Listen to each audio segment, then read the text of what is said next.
Hello and welcome back. Today I'm going to share with you my top 5 skincare tips for taking great care of our skin in our 40s. I turned 42 this year, and I can honestly say this is the year that I feel like I have aged the fastest. Someone once said, aging is like one day you wake up looking tired and then it just doesn't go away. And I think that person is right. I don't want to sound dire, I don't want to scare you, I just want to prepare you or remind you, depending on where you are in life.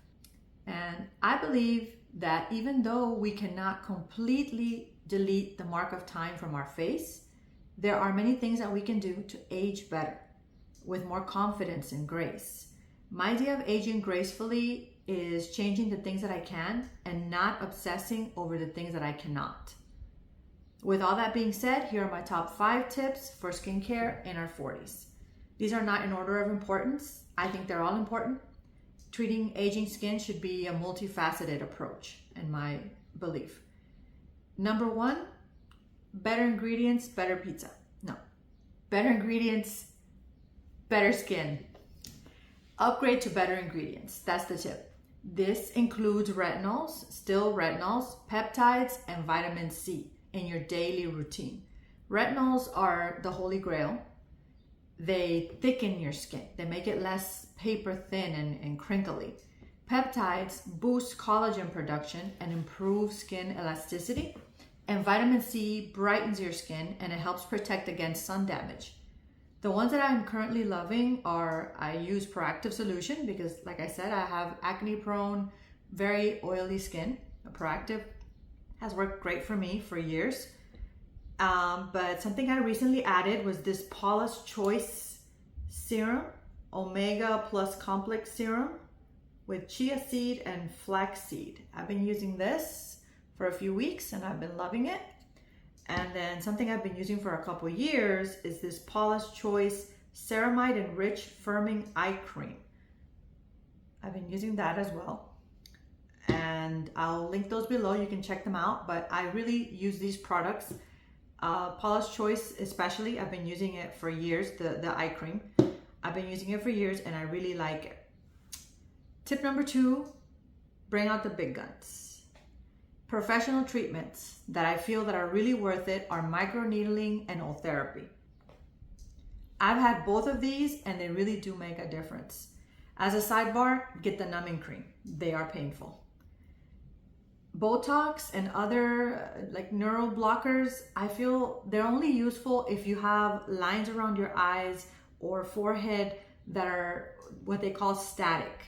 That means that they're there even when you're not squinting or when you're not frowning. If you have these lines like permanently there, like that you tend to see them even though you're not making a face, Botox can help you like relax that.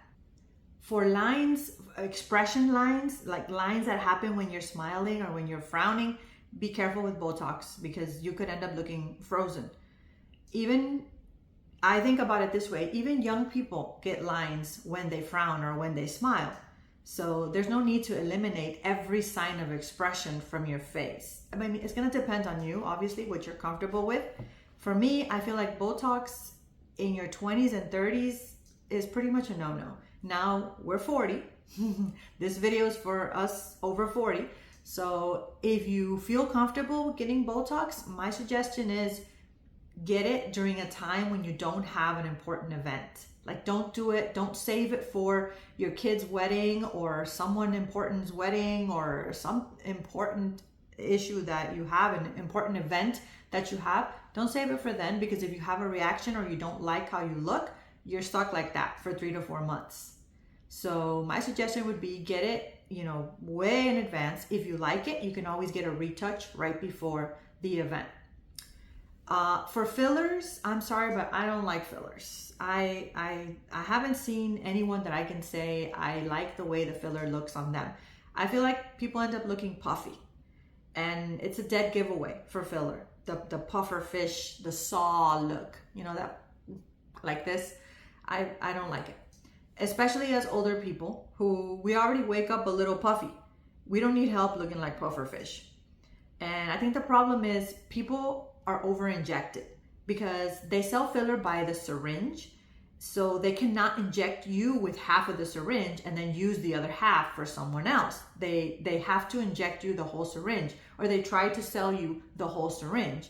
So I don't understand why the manufacturers can't make half a syringe or a quarter of a syringe so doctors can inject just what the patient needs. But I think it has to do with money. But anyway, so they'll try to sell you like whole syringes, and that's when people end up looking overfilled and just really poofy. And that's the look that I don't like. I mean, maybe there are people out there that got filler and it looks good. And for me, a procedure that you get and looks good is something that you can't tell you got. If you can tell you got it, for me, my opinion is that one is not good. I like one that the person just looks natural. Also with filler, I don't like the idea that it stays in your body for years and it tends to migrate. That's what we've been hearing recently on the news. So I think that's scary. But I mean, this is just my opinion. If you love filler, let me know in the comments if you've been getting it and you feel like it looks natural on you, or you inject it and you feel like it looks natural on some patients, then educate us and let us know. Tip number 3, massage your pufferfish. My tip is to depuff, basically. You can get this done through lymphatic massage. Every morning, I like to follow a 2 to 5 minute gua sha massage technique on my face. I can link one below that I like. I like to keep it brief, like I said, 2 to 5 minutes tops. But basically, I wash my face, I put my serum on, and then I massage my face with the gua sha and with my fingers to just help depuff it. And I always rinse my face with cold water in the morning. I realize that this takes extra time, but basically we're at a stage when we can no longer wake up 10 minutes before we gotta go where we gotta go and then do a 5-minute bathroom / skincare routine combined, and then a 5-minute makeup routine, and then grab breakfast and then on the go. No, we need to give ourselves the time we need. So my suggestion is for tip number 3, massage your face, especially in the morning. And speaking of go-to breakfast, this leads me to tip number 4, lifestyles of the rich and the famous. No, I'm just kidding. Just lifestyle tips. Lifestyle choices affect our skin. I know I've said it in every video, but I truly believe that lifestyle makes a big difference in how your skin is looking. I would say at this stage in our 40s, our nutrition, I would leave it at 80-20. I would say for people in their 30s, it goes up to 80-20. For people in their 20s, it's 70-30. But for us in our 40s, I would leave it 80-20. 80% clean, nourishing food and 20% indulging. The reason I don't tweak it more is because 80-20 is already pretty difficult to follow. In this fast food obsessed, fast food abundant life, society, culture, whatever that we live in, it's already hard enough to say, I'm going to try to eat healthy 80% of the time. That in itself is already very hard. So I would leave it at 80-20, because if I had to tell myself that I'm never going to eat nitrogen ice cream again, all I'm going to want to eat is nitrogen ice cream, and I'm going to just overindulge. So no, I tell myself, you can have it, just not today. You can save it for the weekend. So for food, my top recommendation is to make a green smoothie every day. Just put all the green leafy vegetables that you can think of. You can look up recipes online and start your day with a green smoothie. A green smoothie that I've been doing this week is mixed greens. I grab 2 handfuls of mixed greens, half an avocado, like a Hass avocado. You can do a quarter. Sometimes I do a little less than half. Like half of a small banana and coconut water. Just because this week I didn't go to the grocery store, I don't have that many greens around, but if I had more greens, I would put more greens in there. But that smoothie that I just described is delicious. With the coconut water and the banana, it's delicious. It's sweet and it's really good, and it's good for you because you're getting some greens in there first thing in the morning. Most of us do not get the nutrients that our body needs on a daily basis. If you know your diet is basically the same thing every day, and that does not include lots of green vegetables, definitely I would look into supplements at this point.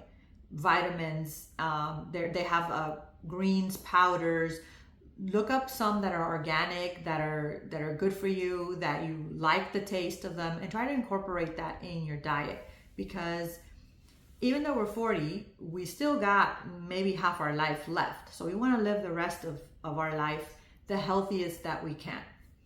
A bonus tip on nutrition: if you have a special event the next day, this is not the day to eat McDonald's for dinner the night before.